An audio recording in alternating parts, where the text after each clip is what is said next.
सेवानिवृत्ति एक प्रशासनिक व्यवस्था है और प्रत्येक कर्मचारी को उसके कार्यस्थल के नियमों के अनुसार उचित समय पर सेवानिवृत्त होना होता है।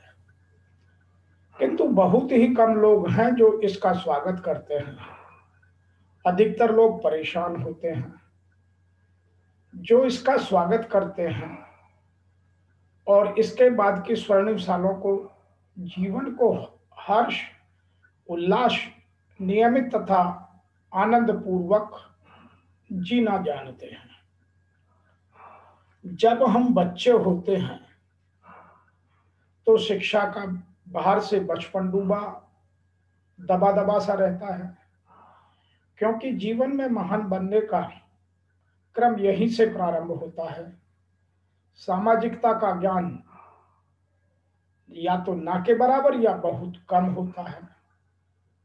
अतः सभी प्रकार के ज्ञानार्जन में बचपन, किशोरावस्था, तरुणावस्था कब बीत जाती है इसका आभास ही नहीं होता।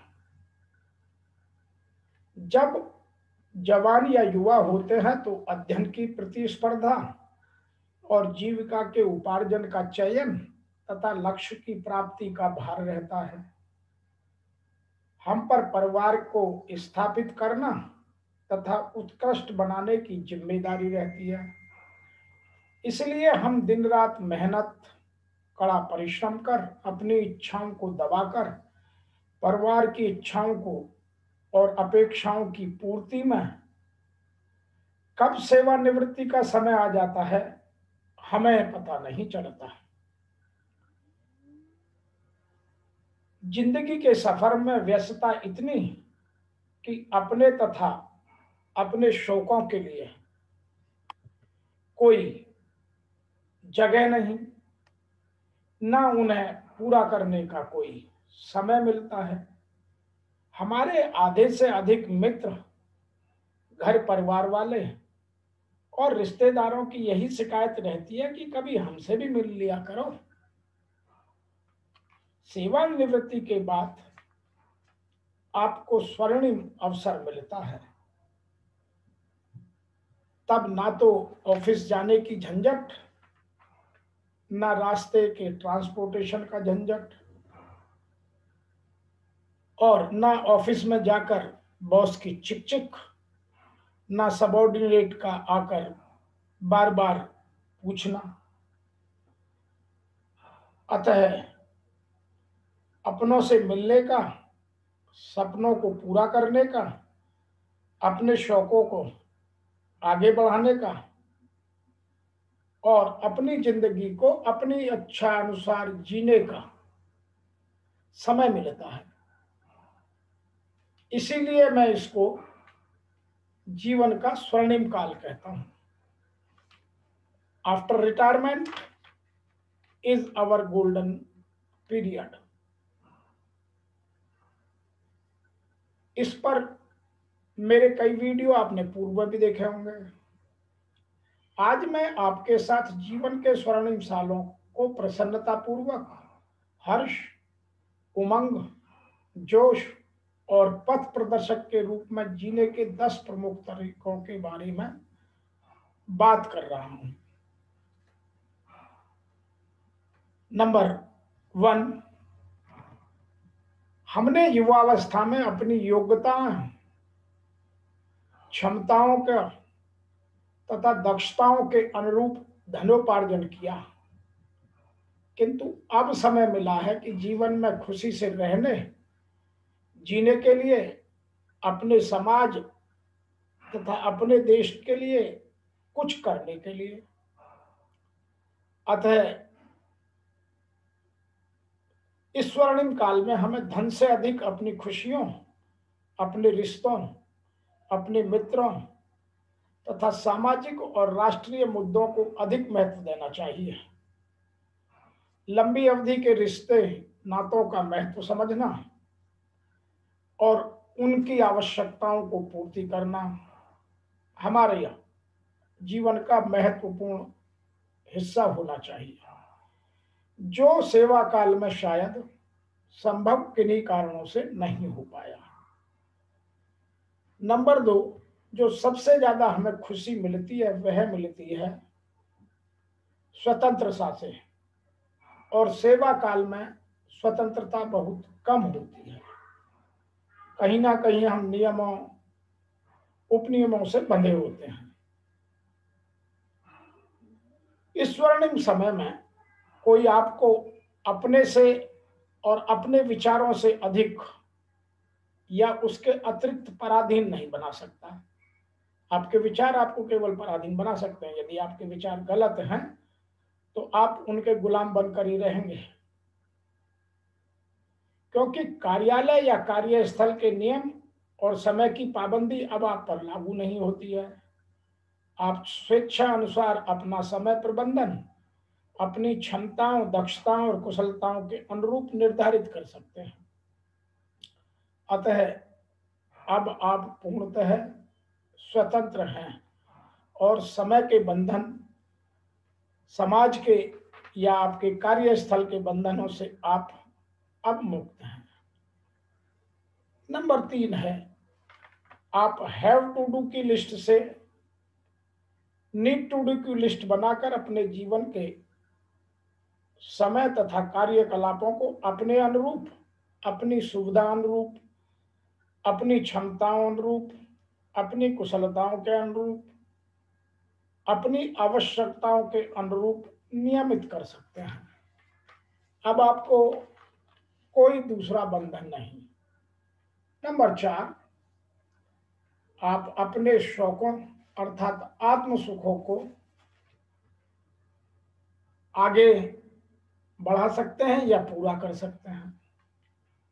शौकों में आता है मित्रों से मिलना, यात्रा करना, अपने पैशन को आगे बढ़ाना, अपनी हॉबीज को पूरा करना, जैसे संगीत सुनना, अच्छे वीडियोज सुनना, कला का विकास करना, अच्छी पेंटिंग बनाना, अच्छे स्पोर्ट्स को देखना, क्लासिकल मूवीज को देखना, अच्छा साहित्य और अच्छी किताबें पढ़ना।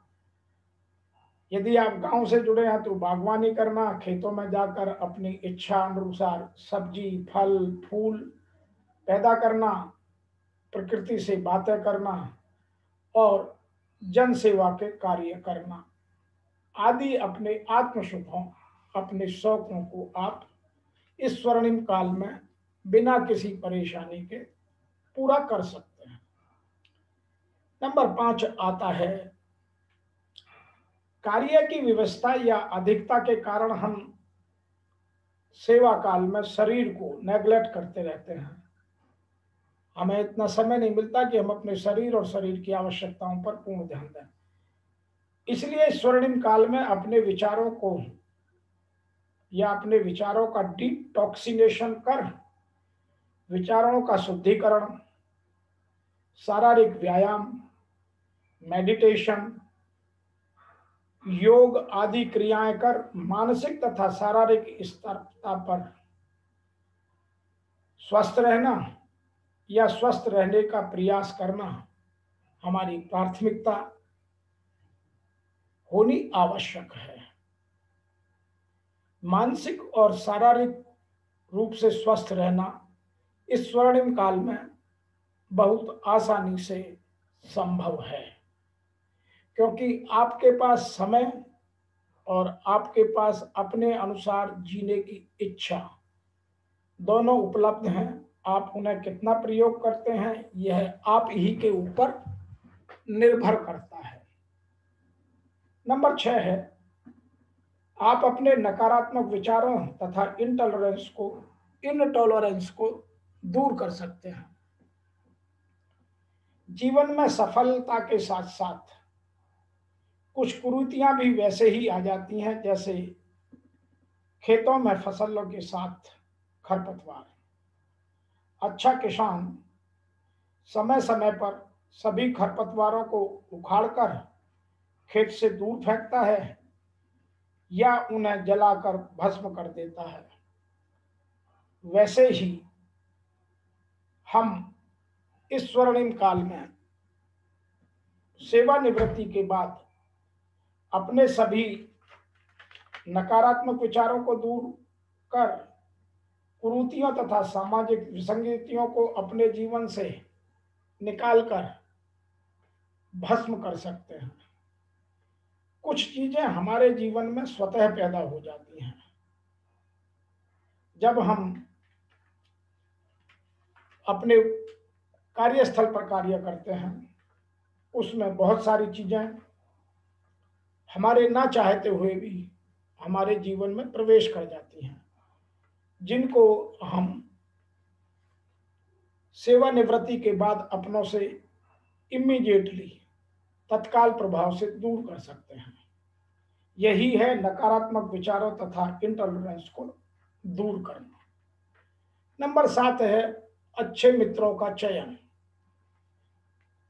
हम अपने सेवा काल में अपने मित्रों का चयन अपने हिसाब से नहीं कर पाते, क्योंकि बॉस हमें हमारी मर्जी से नहीं मिलता, सबऑर्डिनेट हमें हमारी मर्जी से नहीं मिलते, पीयर्स हमें हमारी मर्जी से नहीं मिलते। वह एक उस ऑर्गेनाइजेशन की या उस कार्यस्थल की व्यवस्था है। लेकिन सेवानिवृत्ति के बाद हम अपने स्वभाव के अनुसार, अपने शौक के अनुसार तथा अपने बौद्धिक स्तर के अनुसार अपने मित्रों का चयन अपने जीवन को सौहार्दपूर्ण, प्रफुल्लित, विकसित तथा व्यवस्थित बनाने के लिए उन्हें मित्र बनाकर अपने जीवन में आनंद भर सकते हैं। एक बात सदैव याद रखिए कि मित्र कभी ना कोई छोटा होता है ना बड़ा होता है, मित्र केवल मित्र होता है। नंबर 2, मित्र कभी भी हमें बुजुर्ग नहीं बनने देते। एक कहावत है कि एक 60 साल का या उससे अधिक का व्यक्ति यदि अकेला रहता है तो वह व्यक्ति बुजुर्ग बन जाता है। यदि दो 60 साल के व्यक्ति या 60 साल से अधिक के व्यक्ति एक साथ मिलकर बैठते हैं तो वह परिपक्व युवा बन जाते हैं। और यदि 60 साल या 60 साल से अधिक के 3 मित्र स्वाभाविक होना चाहिए, सच्चा मित्र होना चाहिए, एक साथ बैठते हैं 3, तो वह तीनों के तीनों युवा व्यक्ति बन जाते हैं। वो बुजुर्ग नहीं रहते, क्योंकि उनको अपने विचारों में युवापन भर जाता है। और सबसे महत्वपूर्ण ये अंतिम, यदि 4 60 साल या 60 साल से अधिक के व्यक्ति एक साथ सही मित्रता से बैठें तो वे किशोरों या बच्चों की तरह व्यवहार करने लग जाते हैं। उनमें परिपक्वता भी झलकती है और अल्हड़पन भी झलकता है। इसलिए अच्छे मित्रों का चयन जीवन में बहुत आवश्यक है। नंबर 8, संपूर्ण विश्व भगवान की एक बहुत सुंदर कृति है। आप जगह जगह जाकर या देशाटन कर वहाँ की प्रकृति, वहाँ का खान पान, वहाँ का रहन सहन, वहाँ का पहनावा, वहाँ की बोलचाल, वहाँ का धार्मिक माहौल, धार्मिक स्थल, भौगोलिक स्थितियां आदि का आनंद लेकर जीवन को और विकसित, प्रफुल्लित और विकास की ओर ले जा सकते हैं। इस समय आपके जीवन में कोई समय सीमा नहीं और कोई समय का अभाव नहीं। केवल भगवान का धन्यवाद दीजिए और जीवन का आनंद लीजिए। नंबर 9 है प्रकृति के साथ आनंद लेना। सुबह में भोर में उठना, चिड़ियों और पक्षियों की चहचहाहट को सुनना, कोयल की कूकू, मुर्गे की बांग का आनंद लेना। कुछ लोग शहरों में ऐसा महसूस करते हैं कि यह सब चीजें नहीं हैं, लेकिन यह गलत है, क्योंकि हम उठते ही देर से हैं। जब मानव उठ जाता है तो यह सब चला जाता है। आप भोर में उठिए और जरा घर से बाहर निकलिए तो ये सब आनंद आपको प्रकृति में बिखरा हुआ नजर आएगा। और अपने आप से एक वादा अवश्य कर लीजिए कि सूर्य देव अब मुझे कभी सोता हुआ नहीं देख सकेंगे। मैं सुबह उनके निकलने से पहले उठ जाऊंगा और शाम को उनके छिपने के बाद ही सोऊंगा। प्राकृतिक स्थानों पर जाकर प्रफुल्लता का विकास करना, जैसे नदियों के पास जाकर, गंगा है, यमुना है, गोदावरी है, गोमती है, आपका नर्मदा जी है, तापी है, बहुत सारी भारत में नदियां हैं। नदियों के किनारे पर बैठकर कभी घंटों पैर डालकर बैठिए, उसका आनंद लीजिए। बसंत में फूलों के साथ साथ आनंद उठाइए। फूल महकते हैं, अपने जीवन को महकाइए। सावन के महीने में बरसात की फुहारों का आनंद के साथ खिलखिलाहट का आनंद लीजिए। सर्दियों में धूप का मजा लीजिए। धूप में गार्डन में लेटने का मजा ही कुछ अलग है। गर्मियों में छत पर जाकर ठंडी हवा का झोंके का आनंद उठाना किसी प्रकृति की छटा से कम नहीं। और यह सब सेवानिवृत्ति के बाद के स्वर्णिम काल में स्वेच्छा से बहुत संभव है। हम जानबूझकर उसे नहीं करेंगे तो अलग बात है, अदरवाइज यह सब संभव है। और जो नंबर 10 जो जीवन का सबसे प्रमुख विचार है वह है आध्यात्मिकता और आध्यात्मिक ज्ञान को चरमोत्कर्ष तक ले जाना। जीवन भर हम शिक्षा अर्जन, जीविकोपार्जन, विकास, धन, पद, प्रतिष्ठा, गरिमा, सम्मान, पदोन्नति के चक्कर में हमने अपने जीवन में लालसाएं, अपेक्षाएं, इच्छाएं, भोग, विलासताएं और अहंकार सभी को भर लिया।